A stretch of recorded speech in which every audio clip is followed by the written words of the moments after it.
오늘 저는 우리가 함께 읽은 누가복음 15장 11절로 32절 말씀을 본문으로 함께 은혜를 나누고자 합니다. 이 본문은 상당히 유명한 본문이고 또 흔히 탕자의 비유로 이렇게 알려져 있습니다. 누가복음에 등장하는 이 이야기는 참 유명하죠. 그리고 누가복음의 많은 부분들이 그렇듯이 오늘 우리가 함께 읽은 이 탕자의 비유라고 일컫는 이 본문에도 관계 역전에 대한 이야기들이 나옵니다. 관계 역전, 반전, 이것이 누가복음의 특징적인 구성이라고 할 수도 있을 것입니다. 반전이라는 것은 사건이나 또 일종의 흐름이나 형세가 뒤바뀌는 것을 말합니다. 그런 면에 있어서 우리는 다 예수 그리스도 안에서 우리의 삶이 뒤바뀐 자들이고 또 반전을 맞이한 자들이고 또 역전된 그런 사람들이죠. 하나님의 은혜로 말미암아 그렇게 된 것입니다. 제가 신앙을 갖게 되고 또 그 안에서 또 믿음으로 본격적으로 살아가게 되었을 때 저는 유치부에서 봉사를 했습니다. 그리고 군 제대 후에 중등부에서 아이들을 가르치는 교사로서 일을 했었는데 중등부로 봉사하던 어느 주일이었습니다. 제가 여느 날과 같이 이제 예배를 마치고 또 봉사를 끝내고 한 대형마트 앞을 지나가고 있었는데 그 대형마트의 한 주차장 입구 구석 쪽에 한 30대 초반 정도로 보이는 어떤 사람이 그냥 널브러져 누워 있었습니다. 옆으로 비스듬히. 행색이 누가 보아도 또 오랫동안 길에서 생활한 분으로 보였고 또 그 옆에 소주병이 한 반쯤 마신 채로 놓여 있었고 또 이미 술을 좀 마셔서 눈빛이 뻘겋고 또 그냥 힘들어 보였습니다. 어떤 면에 있어서는 다른 때 같으면 그냥 어찌할 수 없으니까 마음의 짐이라도 덜 요량으로 음료수나 하나 뽑아서 옆에 놓아드리고 갈 그런 상황이었지만 그날따라 뭔가 끌림이 있어서 제가 다가갔습니다. 그리고 말을 걸었습니다. 그리고 저는 교회 다니는 사람이고 예수님을 믿는 사람입니다. 어떤 사연으로 이렇게 된지 모르지만 그러나 하나님 안에서 형제님도 회복될 수 있고 하나님 은혜 안에 반전의 기회를 맞이할 수 있다라는 것으로 말씀을 드렸습니다. 그리고 예수님을 믿게 된다면 지금은 우리가 이렇게 이 세상의 현실 속에서 다른 상황과 환경에 처해 있는지 모르지만 우리가 함께 할 날이 올 것이다 이렇게 얘기했습니다. 그리고 제가 예수님을 영접하시겠느냐라고 물어봤는데 그분이 제 눈을 쳐다보면서 뚜렷하게 그렇게 하겠다라고 말했습니다. 그리고 제가 이제 기도를 따라 하시도록 부탁을 드렸죠. 그리고 함께 영접하는 기도를 하고 또 다시 만날 날을 기약했습니다. 그리고 나서 이제 그 자리를 떠서 지나갔다가 다시 돌아오는 길에 보니까 그분은 보이지 않았습니다. 아마 몸을 추스려서 일어나서 다른 곳으로 움직이시지 않았나 이런 생각을 합니다. 저는 지금도 가끔 그때의 어떤 그 현장, 그 장면을 떠올립니다.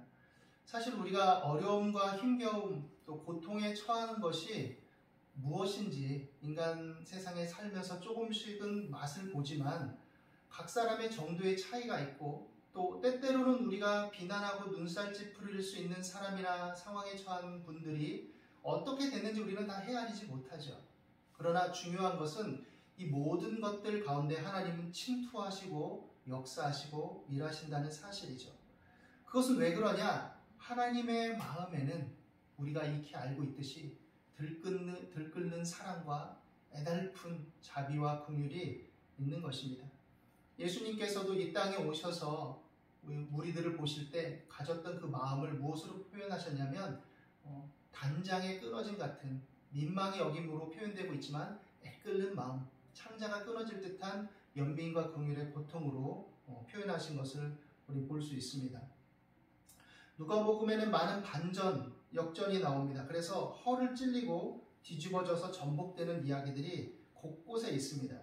저는 오늘 함께 우리가 읽은 본문은 탕자의 비유이지만 그것을 근거로 말씀을 나누되 누가복음에 나와 있는 다양한 반전들을 살펴볼 것이고 또 그 속에서 우리가 지금 하나님의 은혜로 인생의 역전을 맞이한 믿음의 자녀들로서 우리의 현 주소를, 우리의 현실의 상태를 자신을 돌아보고 생각해보는 기회로 삼았으면 좋겠다라고 생각을 합니다.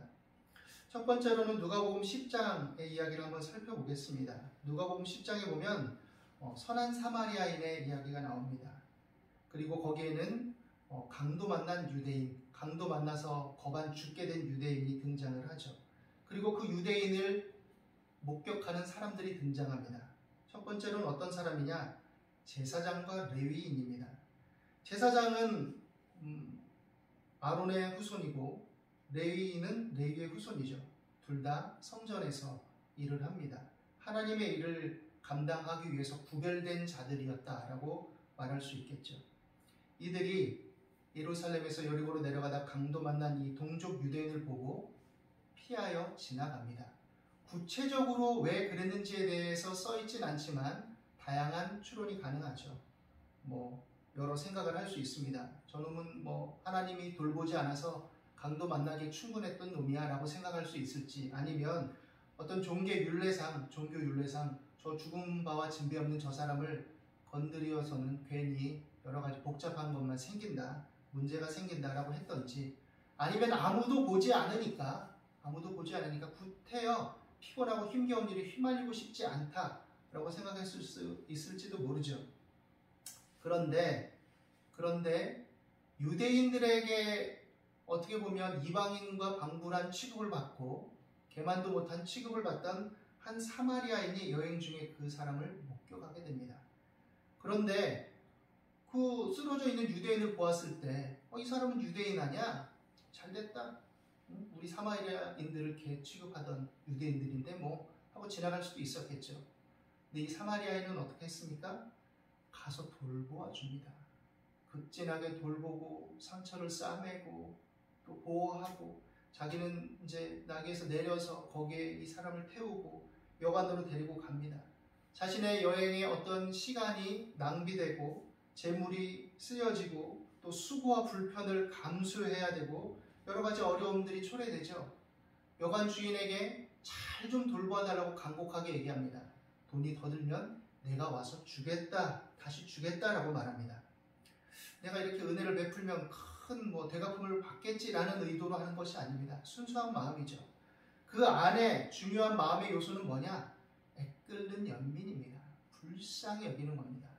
누가 됐든 한 사람으로서 하나님의 형상으로 지음받은 한 사람이 그렇게 실존 속에, 현실 속에 고통하고 신음할 때 그를 불쌍히 여기는 긍휼의 마음, 연민의 마음, 사랑의 마음인 것이죠. 이 두 모습, 누가 강도 만난 자의 이웃이냐라고 주님은 물어봅니다. 누가 강도 만난 자의 이웃이냐? 자비를 베푼 자, 바로 사마리아인이죠. 여기에서 우리는 역전된 모습을 봅니다. 누가 진정한 하나님의 백성이고 누가 진정으로 하나님의 성전을 유익하게 하는 자고 하나님을 경외하는 자인가? 나의 삶이 믿음의 자녀라고 정체성을 갖고 사는데 어떤 마음과 생각을 가지고 살아야 될 것인가 라는 것들을 엿보게 해줍니다. 두 번째로는 누가복음 16장의 부자와 나사로 이야기입니다. 부자와 나사로. 사실 이 부자로 상징되는 인물들은 바리새인들입니다. 전체의 맥락과 문맥상, 그리고 뒤에 이야기가 바리새인들은 돈을 사랑하는 자들이라는 것들이 나와 있고 그것을 감싸고 있는 이야기죠. 부자는 호화로이 날마다 연락했습니다. 잔치를 벌였습니다. 고운 옷을 입었습니다. 그리고 많은 사람들을 초대해서 함께 했습니다. 인간관계도 좋고 많은 사람과 네트워크를 가지고 있고 좋은 평판을 얻을 수 있었을 것입니다. 그 당시로 본다면 바리새인들을 상징한다고 봤을 때 적어도 겉으로 드러나는 율례들에 있어서 철저했을 것입니다. 박하와 회당과 근처의 11조를 저울에 달아 드릴 만큼 철저한 율법에 어떤 준수를 하고 있었을지도 모릅니다. 그런 상황 속에서 그의 대문 앞에는 나사로라 이름하는 자가 헌대를 앓으며 누워 있었습니다. 얼마나 비참한지 개들이 와서 그 헌대를 핥아먹을 지경이었습니다. 나사로는 부자의 집에서 떨어지는 음식물 찌꺼기를 간신히 집어먹을 지경이었습니다. 그런데 이 부자는 나사로를 외면한 것처럼 보입니다. 그리고 죽음 이후의 어떤 현상이 또 상태가 그것을 우리에게 명백하게 일러주고 있죠. 부자는 음부에 떨어지고 우리가 알듯이 거지, 초라하고 비참한 이 나사로는 아브라함의 품에 안겨있는 모습을 우리는 보게 됩니다. 부자는 왜 나사로를 불쌍히 여기지 않았을까? 아무리 율법에 철저하고 옳고 그름을 판단하는 것에 있다 할지라도 어떻게 보면 그렇게 비참한 지경에 처하면 불쌍히 여기는 마음이 있을 법한데, 율법 조항들이, 율법의 교리들이 아마도 그 긍휼과 연민을 삼켜버렸다면 이 부자는 심각한 잘못에 빠져 있는 것이죠. 하나님을 믿는다는 것은 지극히 인격적인 것을 의미하는 것인데, 그는 참된 신앙인이 아니라 종교인으로, 율법주의자로, 교리주의자로 전락했던 사람이 아닌가라고 생각할 수 있습니다. 그러면서도 그는 철저하게 제도 종교 안에서 자신은 하나님을 경외하는 자라고 자부했을지도 모르는 것이죠. 세 번째로 살펴볼 수 있는 것은 누가복음 18장에 나오는 이야기입니다. 누가복음 18장에는 두 사람의 기도가 있습니다. 하나는 바리새인의 기도고 하나는 세리의 기도입니다. 바리새인은 내가 금식합니다 하나님, 내가 11조도 열심히 드립니다 하나님, 그리고 나는 다른 사람, 저 뒤에서 기도하고 있던 저 세리와도 같지 않습니다. 나는 철저하게 구별된 삶을 살며 나는 열심히 하나님을 섬깁니다.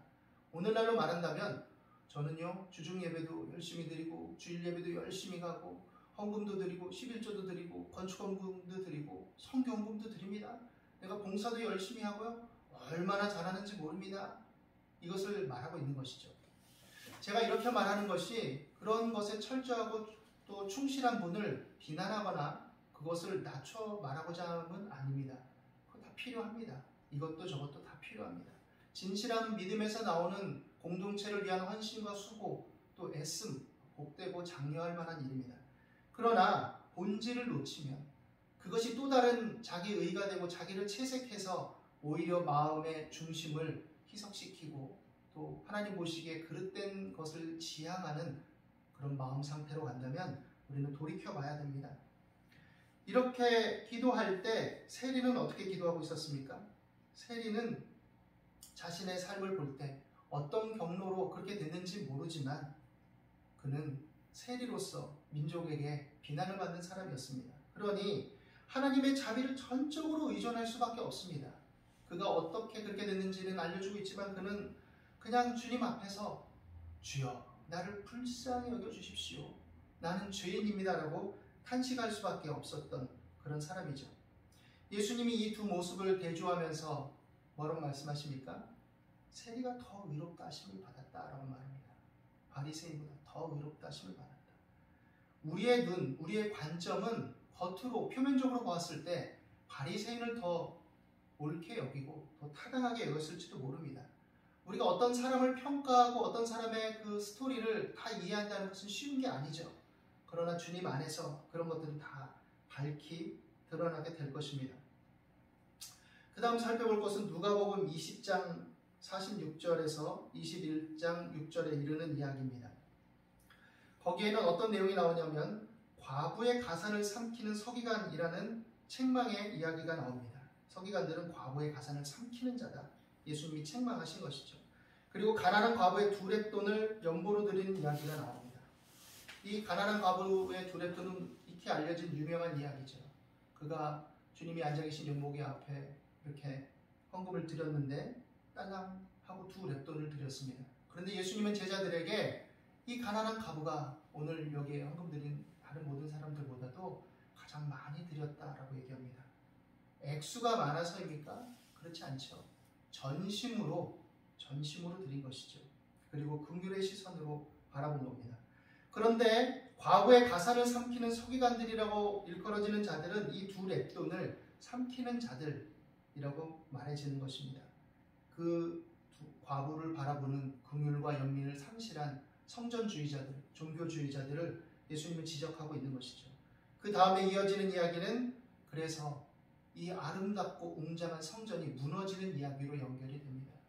성전이 무너질 수밖에 없는 이유, 이스라엘 백성들에게, 유대인들에게 아름답고 복되고 그 이름만 들어도 가슴이 떨리고 정말 자랑스러운 그 성전, 이 성전이, 아름다운 성전이 무너질 수밖에 없는 이유는 그 의미를 상실하고 오히려 진노의 대상이 되어버렸기 때문입니다.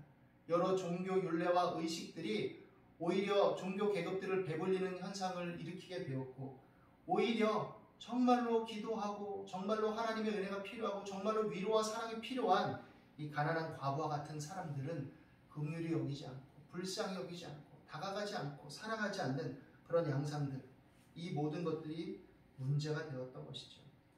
긍휼과 연민, 사랑과 인애를 잃은 율법주의자들이 되어서는 안 된다는 것을 우리에게 보여줍니다. 그리고 주님이 누가 더 옳은가, 누가 더 합당한가라는 이 반전의 이야기 속에서 우리는 자신들을 들여다보아야 될 것입니다. 우리가 살아보면 때때로 표면적으로 드러나는 정의, 올바름들이 오히려 다른 사람들을 힘겹게 하고 정죄하고 파괴하는 도구로 사용될 수 있음을 우리는 경험적으로 압니다. 정의와 올바름을 빙자하고 또 그것을 조건화시켜서 하나의 개별적인 조항들로 만들어서 어떤 사람들의 껌껌이 그 잘못과 흠들을 솎아내고 그것을 무기로 정죄하는 것, 이런 일들이 사실 여러 측면에서 일어날 수 있음을 우리는 알아야 됩니다. 헌금을 드리고 봉사하고 이런 것들 다 중요하지만 그것을 통해서 자기를 증명하고 영향력을 행사하고 만족을 찾는 시도들, 우리 안에 또 다른 율법주의와 또 교만함으로, 자만함으로 자리하고 있을 수 있음을 우리는 돌아보아야 됩니다. 약한 자들을 비난하고 자신의 정당성과 만족을 성취하는 것은 그릇된 것이라는 것을 알아야 됩니다. 아까 바리새인이 기도하면서 저 세리와도 같지 아니함을 감사합니다 라고 말했을 때, 그는 세리의 상황과 형편과 그 인격과 실존과 존재에 대한 고민과 연민은 없었습니다. 오히려 그런 사람을 자기를 돋보이게 하는 수단으로, 도구로 전락시켜버린 것을 우리는 생각해 봐야 됩니다. 우리가 본문으로 읽은 탕자의 비유, 사실 저는 아버지와 두 아들의 비유라고 말하기를 더 좋아하는데, 여기에서 중요하게 살펴볼 것은 바로 사랑, 인애입니다. 아버지의 사랑과 인애, 탕자와 또 그 형인 맏아들이 잃어버렸던 그 사랑과 인애, 아버지 안에서 통합되고 통합하기를 원하고 하나로 묶기를 원하는 사랑과 그 인애, 이것을 봐야 됩니다. 큰아들은 정의를 추구했습니다. 아버지 집에서 열심히 일했습니다. 한 번도 아버지 명을 어김이 없습니다. 그런데 그 정의 속에 우리가 이 이야기를 함께 읽어서 알고 있지만 역설적이게도 그의 불의와 욕망이 숨겨져 있는 것이 드러납니다. 아버지를 거스리고 형제의 회복을 또한 원치 않고 끝까지 저항하는 모습, 그리고 자신의 욕망, 내 유업을, 내가 가진 것들을, 내 아버지의 것들을 그 탕자 같은 놈하고는 결코 나눌 수 없다라는 그 독선과 고집이 나타납니다. 아브라함 요슈아 헤셀이라는 사람은 그의 책에서 이렇게 말했습니다. 미시파트와 째레카, 그를 영어로 말한다면 justice와 righteousness, 정의와 의, 공의, 이렇게 말할 수 있겠죠. 그것들은 헤세드, 즉 하나님의 사랑, 자비 안에서 온전하게 되고, 하나님의 의는 하나님의 사랑을 지향하며 함께한다. 그리고 사랑의 행위가 있을 때 그것은 온전해진다라고 말합니다. 모든 미시파트, 저스티스는 그것만이 신격화되어서는 안 되고, 신격화될 때 그것은 죽는다. 그 너머에 하나님의 동정과 긍휼이 있음을 알아야 된다라는 말을 했습니다. 아버지는 많은 재산을 잃긴 했어도 그 과정에서 생명을 살리는 것이 우선이었습니다. 이 탕자가 어떤 놈입니까? 허랑방탕한 놈입니다. 허랑방탕. 허랑방탕이라고 표현된 원어는 존 아스토스라는 헬라어를 쓰는데, 방탕하게 살면서라는 말입니다. 그러니까 그의 삶의 방식이 방탕입니다. 방탕. 제정신이 아닌 삶, 육체의 욕망과 이생의 자랑, 어떤 쾌락과 탐욕, 이것에 젖어 사는 삶. 이 존 아스토스라는 말의 어떤 명사형은 아소티아라는 말로서 방탕이라는 말로 특별히 에베소서 5장 18절에 번역됩니다. 에베소서 5장 18절은 뭐라고 말하냐면 술 취하지 말라, 이는 방탕한 것이니 오직 성령의 충만을 받으라 라고 말합니다. 그러니까 방탕은 성령 충만과 대조된 말이고, 거듭난 그리스도인 성령의 사람인 하나님의 자녀들의 삶과 대조된 육신에 속한, 육신의 정욕을 따르는, 육신의 이성을 추구하는 그런 삶과 대조적으로 우리에게 나타나고 있는 단어이죠. 이 탕자는 아버지가 돌아가시기도 전에 유산을 요구했던 자이고, 그리고 아버지의 손길이 미치지 않는 먼 나라로 모든 재산을 모아가지고 갔습니다. 그 당시에 재산이라는 것은 오늘날처럼 주식이나 어떤 금융의 형태로 있는 것이라기보다는 실물이죠. 땅, 집, 이런 것들이었겠죠. 그것을 다 처분한 겁니다. 다 처분해서 아버지에게 소문도 미치지 않을 듯한 그런 먼 나라로 갔습니다. 왜 그렇습니까? 아버지의 관섭, 아버지의 손길, 아버지의 말을 듣기 싫은 거죠. 거기서 허랑방탕하게 살았습니다. 그런데 기근을 만나고 친구들도 다 떠나가고 그리고 나서 이제 돼지가 먹는 쥐업 열매를 함께 먹고자 하되 먹지 못하고 그러다가 어느 날 그 빈 공간들에서 생각했겠죠. 아버지의 집에는 품꾼들도 양식이 풍족한데 아버지는 참 후하신 분인데 내가 하늘과 아버지께 죄를 지었구나. 그래서 내가 이 꼴이 되었구나. 내가 이제 아들이라고는 도저히 주장할 권리도 없고 가서 품꾼의 하나로라도 나를 써달라고 아버지의 긍휼과 자비 앞에 호소해야 되겠다. 그리고 떠나갑니다. 그런데 아버지는 어떤 분입니까? 그럼에도 불구하고 아버지는 사랑으로 들끓는 분입니다. 사랑으로 들끓는 분. 항상 먼 동고 밖에 빈 공간을 응시하는 아버지로 나타납니다. 빈 공간, 아무것도 없는 공간이죠. 그런데 아버지의 눈, 아버지의 가슴에는 그 빈 공간이 돌아올 아들로 꽉 채워져 있습니다. 그 아들에 대한 애달품, 그리움으로 채워져 있죠. 저 멀리서 한 초라하고 몰골이 엉망인 전혀 알아볼 수 없는 탕자가 등장하지만 아버지는 단번에 알아봅니다. 그리고 채통이고 체면이고 지위고 다 상관없이 뛰어갑니다. 아들이 아버지 잘못했습니다 라고 말하기 전에 목을 어긋맞겨 안고 입을 맞추고 그리고 아무 말 하지 마라. 아무 말 하지 마라. 돌아온 자체 속에 그의 돌이킴 속에 그의 회개와 반성과 또 지난날에 대한 어떤 과오에 대한 회상과 또 성찰들이 다 깃들어 있음을 아버지는 아는 것이죠. 그리고는 잔치를 벌입니다. 가락지를 끼워라, 옷을 입혀라, 신발을 신겨라. 한글 성경에는 살진 송아지라고 되어 있지만 언어에 보면 그 살진 송아지를 잡아다가 잔치를 벌여라. 우리 함께 기뻐하자라고 말합니다. 그 살진 송아지. 특별하게 무엇을 위해서 구별되었던 것을 이 탕자를 위해서 잡아버린 겁니다. 마다들이 이 풍악 소리를 듣습니다. 잔치 소리를 듣습니다. 떠들썩합니다. 연고를 물어봅니다. 그리고 알게 되죠. 자기 탕자인 동생, 이 허랑방탕한 그놈이 돌아왔구나. 근데 아버지가 잔치를 벌인다? 부하가 치밀어 오릅니다. 아버지에게 저항합니다. 동생을 인정하지 않습니다. 그때 아버지가 얘는 죽었다가 살았지 않았냐? 내 것은 다 네 것이 아니냐? 우리가 함께 기뻐하고 즐거워하는 것이 마땅하지 않냐? 그리고 나와서 아버지께서 친히 나와서 이 마다들, 사실 바리새인의 상징이죠. 이 마다들에게 권합니다. 권한대라고 쓰여진 이 한글 성경의 원어적인 의미는 지속적인 용법입니다. 열린 이야기, 계속해서 권하는 아버지의 마음을 우리에게 보여주고 있죠. 관계가 역전되는 것을 봅니다. 탕자가 오히려 아버지의 진정한 아들로 변화되고 충성되고 진실해 보였던 마다들은 그 속에 아버지에 대한 저항과 불의를 드러내고 또 자신 안에 있는 욕망과 욕심을 드러내는 것을 보게 됩니다. 올바르게 살았지만 진정한 자유를 누리지 못한 마다들, 어쩌면 때때로 우리의 모습일 수도 있을 것입니다. 그러나 우리는 아버지의 사랑으로 다시금 초청을 받습니다. 네 짐을 내려놔라. 나와 함께 하자. 나와 함께 하자.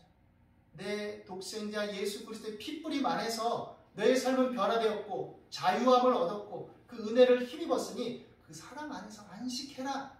위로를 누려라. 그리고 너도 사랑해라. 이렇게 말하고 있는 것이죠. 제가 20대 때 읽었던 한 선교사님의 글이 있습니다. 이 선교사님에게 딸이 있었는데 이 선교사님의 딸이 어느 날 어린이집에 갔다 왔다가 이렇게 말합니다. 엄마, 나는 엄마를 오만큼 사랑해요. 이 선교사님이 딸이 사랑한다니까 오만큼? 그래서 왜 오지? 라고 생각을 했지만 아주 기뻤습니다. 그래서 그래 딸아, 엄마도 너를 참 사랑해 라고 알아주었습니다. 어느 날 또 어린이집 갔다가 오더니 이제는 이렇게 말합니다. 엄마, 나는 엄마를 열만큼 사랑해요. 그래서 그래 엄마도 너를 참 사랑한다 라고 알아주었어요. 그리고 어느 정도 있다가 또 엄마를 50만큼 사랑한다고 했습니다. 그리고 어느 날 엄마한테 뿌듯한 표정으로 오더니 엄마, 나는 엄마를 100만큼 사랑해요 라고 이렇게 얘기하는 거예요. 그때 이 선교사님이 번쩍 정신이 들면서 생각이 났다고 합니다. 아, 이 아이에게는 5도 전부였고 10도 전부였고 50도 전부였고 100도 전부였구나. 그리고는 나를 꼭 안아주며 엄마는 너를 참 사랑한다 이렇게 말해주었다고 합니다. 여러분, 우리는 다 각자 처한 상황과 환경, 자라온 배경, 또 지금의 상태가 다 다릅니다. 그러나 가장 중요한 사실은 그리스도 예수의 십자가의 대속의 은혜로 말미암아 핏부림을 받고 그 안에서 죄인에서 의인으로 또 심판받을 자에서 영생을 소유하며 하나님의 나라를 유업으로 받은 자들로 변화되었다는 사실입니다. 그렇기 때문에 우리의 의는 사랑을 지향하는 의가 되어야 하고 서로를 유익하게 하는 의가 되어야 한다는 것을 이런 하나님의 반전의 드라마 속에서 우리에게 교훈하고 있는 것입니다. 디모데전서 1장 5절로 8절은 이렇게 말합니다. 이 교훈의 목적은 청결한 마음과 선한 양심과 거짓이 없는 믿음에서 나는 사랑이거늘 사람들이 이에서 벗어나 헛된 말에 빠져 율법의 선생이 되려 하나 자기의 말하는 것이나 자기가 확증하는 것도 깨닫지 못하는도다. 그러나 율법은 사람이 그것을 적법하게만 쓰면 선한 것임을 우리는 아노라 라고 말했습니다. 적법하게 쓰는 것은 무엇입니까? 사랑의 법으로 쓰는 것입니다. 사랑의 법으로. 그 사랑 안에서 우리는 믿음을 가지고 서로 연합하며 하나님의 기뻐하심을 따라 열매 맺기를 도모하는 자들입니다. 요한일서 4장 18절에는 사랑 안에 두려움이 없고 온전한 사랑이 두려움을 내어 쫓는다 했습니다. 여러분, 혹시 여러분 안에 의에 그릇된 강박이 있다면 하나님의 사랑, 십자가 앞에 내려놓을 수 있게 되기를 바랍니다. 사랑 안에서 빛 가운데 되신 주님의 조명 앞에서 나의 허물과 잘못을 있는 그대로 내려놓기만 하면 우리는 그것으로 덮음을 받고 위로를 받고 다시금 사랑에 힘입어서 사랑으로 행하는 믿음으로 살아갈 원동력을 얻게 되는 것입니다. 그가 찔림은 우리의 허물을 인하며 그가 상함은 우리의 죄악을 인함이라. 그가 징계를 받음으로 우리가 평화를 누리고 그가 채찍에 맞음으로 우리가 나음을 입었도다. 우리는 다 양 같아서 그릇 행하여 각기 제 길로 갔거늘 여호와께서는 우리 무리의 죄악을 그에게 담당시키셨도다 하였습니다. 쬐끔만 담당한 게 아닙니다. 과거의 것만, 지금의 것만 담당한 게 아닙니다. 과거, 현재, 미래를 통틀어서 영원히 완벽하게 담당하신 주님의 은혜를 절대적으로 붙들고 그 반전의 효력을 누리면서 새로운 피조물로서 이 세대를 본받지 말고 오직 마음을 새롭게 함으로 변화를 받아 하나님의 선하시고 기뻐하시고 온전하신 뜻을 서로 사랑 안에서 협력하며 이루어 나가는 저와 여러분이 되시기를 예수님의 이름으로 축원합니다. 기도하겠습니다. 아버지 하나님, 그리스도 예수로 말미암은 사랑으로 우리가 구원받은 자녀들이 되었음을 진실로 믿고 감사를 드립니다. 그 사랑으로 자유하게 하는 율법을 우리에게 주셨으니 성령 안에서 사랑으로 적법하게 사용하며 선한 일을 도모하는 기쁨이 있게 하여 주옵소서. 서로 돌아보아 사랑과 선행을 격려함으로 믿음의 가정 또 믿음의 교회를 늘 이루어 나가며 화목하며 형제와 이웃을 사랑하고 복잡하고 모순되고 부조리하며 뒤엉킨 세상살이에 지치지 말고 낙심치 말고 포기하지 말며 친절과 선한 마음을 잃지 않게 하여 주옵소서. 늘 합력하여 선을 이루시는 주님께 감사와 찬송을 드립니다. 예수 그리스도 이름으로 기도드립니다. 아멘.